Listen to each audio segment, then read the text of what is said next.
जय श्री राम। गंगा किनारे एक नगर में एक बार एक धनवान सेठ दानचंद नाम के हुए। खूब धनवान परंतु कंजूस व्यापारी, इतने कंजूस कि दान न देना पड़े इसलिए गंगा किनारे रहकर भी कभी गंगा स्नान करने नहीं गए। इसलिए लोगों ने, गांव वालों ने उनका उपहास करने के लिए उनका नाम ही दानचंद रख दिया।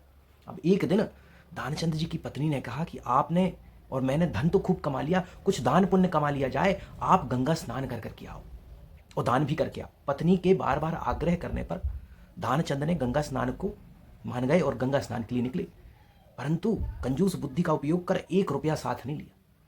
पहुंचे गंगा घाट किनारे, देखा कि सब और पंडा और पुजारी। सोचा कि स्नान करने के बाद ये दक्षिणा मांगेंगे, इन्हें दक्षिणा देनी पड़ेगी, इसलिए फिर से कंजूस बुद्धि का उपयोग किया और एक मृत्यु घाट जा पहुंचे और जहां चारों ओर दृष्टिगोचर किया और जब निश्चिंत हो गए कि यहां कोई पंडा पुजारी नहीं है जो मुझसे दक्षिणा मांगे, तो गंगा जी में स्नान करने के लिए उतरे। भगवान श्रीहरि बैकुंठ से बैठे हुए अपनी भक्त की इस कंजूस लीला को देख रहे थे। उन्होंने सोचा चलो इसकी परीक्षा ली जाए और पंडा का वेश धारण करके भगवान पहुंचे घाट पर। और जैसे ही दानचंद पानी से निकले, बोले यजमान सुखी रहो, हमारी दक्षिणा। दानचंद जी बोले हमारे पास तो कुछ नहीं है। पंडा बने भगवान बोले कुछ तो देना पड़ेगा। दानचंद ने तब पंडा से पीछा छुड़ाने के लिए फिर से कंजूस बुद्धि का उपयोग किया और कहा कि हम आपको उधार में 1 धेला दे सकते हैं। भगवान ने बोला ये भी ठीक है। दानचंद जी स्नान आदि सब संपन्न करके पूजन पैदल पैदल अपने घर की ओर चले और भोजन करके सो गए। तभी एक आवाज आई, यजमान सुखी हो। पत्नी गई बाहर, सभी सुन करके आई और दानचंद जी को उठाया, पूछी किसी को 1 धेला देने के लिए उधार बोल करके आए हो क्या? तब दानचंद जी बोले जाओ बोल दो मैं सो रहा हूं। पत्नी गई और बोली दानचंद जी अभी सो रहे हैं।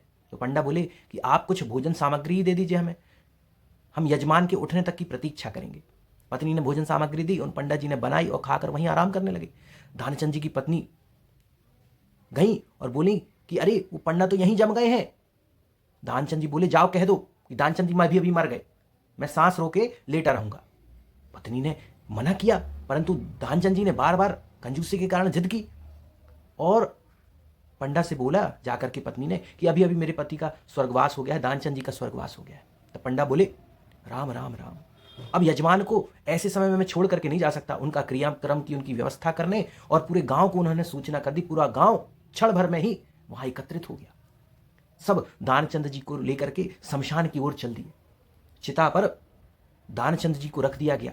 पंडा के रूप में भगवान ने बोले कि अग्नि से पहले, सभी गांव वालों से बोले कि अग्नि से पहले मैं मृत व्यक्ति के कान में मंत्र कहता हूं। भगवान ने कान पर 3 बार बोला कि आया हूं बैकुंठ से तुम हित नाता जोड़, आया हूं बैकुंठ से तुम हित नाता जोड़। दानचंद समझ गया कि भगवान आए, उठ बैठा, चिता पे ही उठ बैठा और बोला भगवान प्रणाम, आया हूं बैकुंठ से तुझ हित नाता जोड़, भगवान प्रणाम, बस मेरा धेला दीजिए छोड़। तो ऐसे कंजूस भक्त भी भगवान के हुए। सीताराम।